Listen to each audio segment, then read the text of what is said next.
chopping and changing.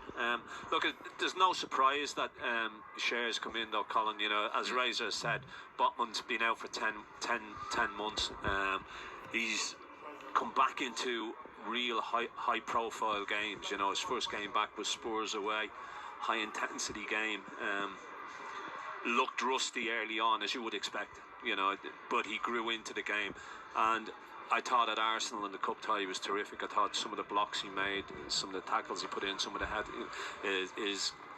headed clearances were excellent. And it catches up with you, you know. It's when you're playing at the pace that the Premier League is played at, when you've been out the length of time that he's been out, and you're playing in those real top games, it does catch up with you. So I think it was always going to get to a stage where he was going to give him a rest. But you're right, I think somewhere along the line he's got to make that decision because Bourne's been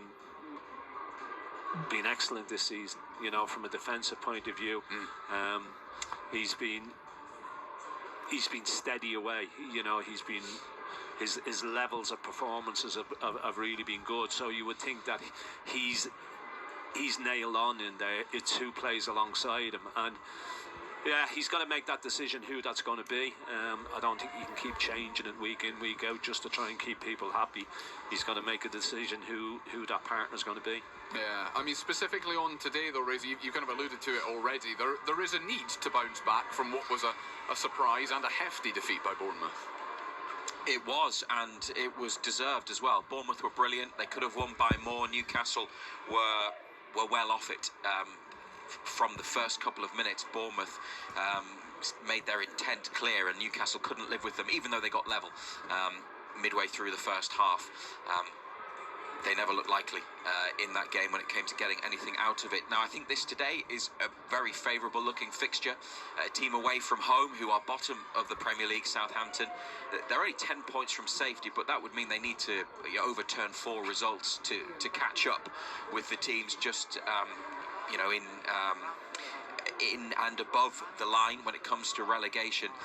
1 win this season for Southampton in the Premier League, so they've had an awful time since coming up. They've changed their manager. There's chopping and changing with the team. They've made 4 changes this afternoon.